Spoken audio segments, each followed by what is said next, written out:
Jesus, bro. So, it's Easter.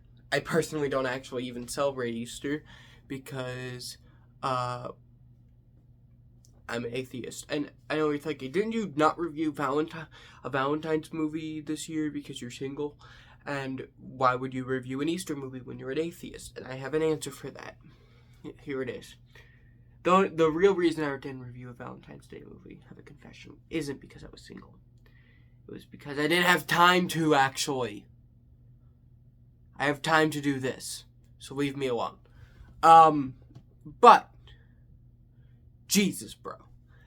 This film was directed by Ryan Mitchell and directed by two people? This movie was directed by Ryan Mitchell and written by Brad Jones. You would be familiar with Brad Jones from his YouTube channel, Stone Gremlin Productions. He does very similar shit to what I do, movie reviews. And, he made this movie. He's made, actually, a lot of movies. The first one came out in 2003 called Freak Out, and he's made two based off his internet character, The Cinema Snob, and others. He did a mini-series called Hooker with a Heart of Gold. But this is the movie that we're talking about that he made today. The cast is mostly made up of either Brad's friends or his friend Doug, who's probably more well known than him on YouTube for being the Nostalgia Critic, which kind of revolutionized movie reviews. I would say Nostalgia Critic did. I think it's I don't think we would have, let's say, Red Letter Media or any other huge movie review channel without the Nostalgia Critic. I know for a fact that, I'm not huge at all, but I know for a fact I probably wouldn't be making movie reviews right now if it wasn't for Doug. I really wouldn't be. Because he was the first critic that I got into on YouTube. I would probably still be a YouTuber, but I'd probably be doing something else. Maybe something more high profile and impressive and high budget than what I'm doing right now, which is not any of those things. In fact, I might actually have a better career if it wasn't for Doug. But I really like what I'm doing. I really do. But anyway, so the plot, it's actually very similar to the Christian film Let There Be Light, to the point where you would think that this was a direct parody, but this came out before Let There Be Light did. But what it is, it's a parody of the Christian movies, the PureFlix films, God's Not Dead, War Room, Let There Be Light, even though it's not out, Kirk Cameron Saving Christmas, which is one of the greatest bad movies ever made.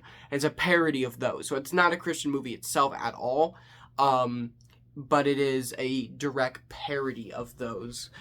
So the plot, David Gobble, who's a friend of Brad Jones, you would be familiar with him if you ever watch Midnight Screenings, especially if you ever watched any of the Midnight Screenings reviews of one of the religious films or the early DCEU films.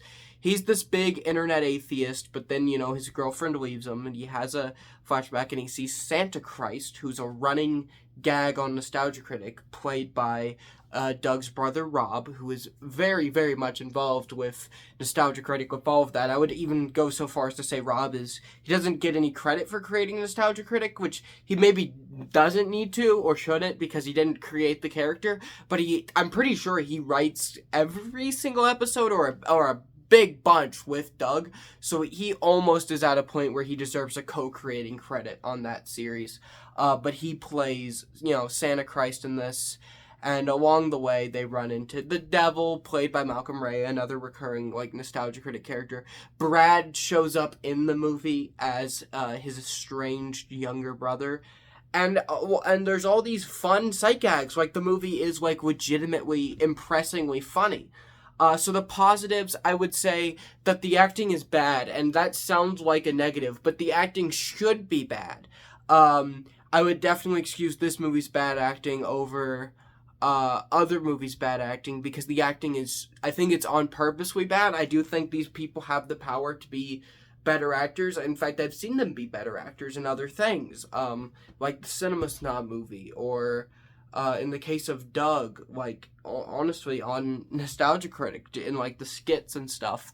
So the acting is on purposely bad because it's parroting these movies. Same thing with the lighting, where I would normally say there's a problem with the lighting, but I think that's on purpose and it adds to the movie's charm. This movie has so much charm. It's so good at copying these movies. It really, really is.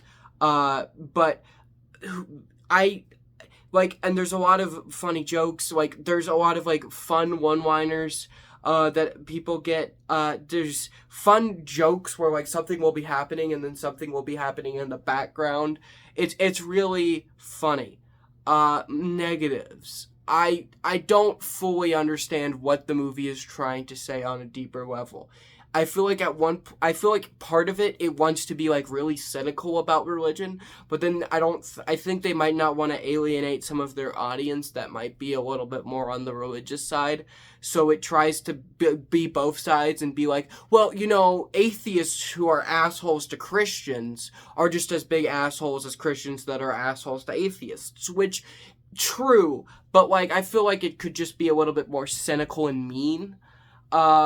So I would say that's a problem. Altogether, I think I would give the movie a B minus. Oh, and there is a really funny sight gag with a character named Carlos, who is played by Fargo Muhammad, and there's a really funny sight gag of him. He obviously his wife died, and like he keeps having flashbacks to that. Like his movie would be a lot more interesting than Rick's. But yeah, B minus.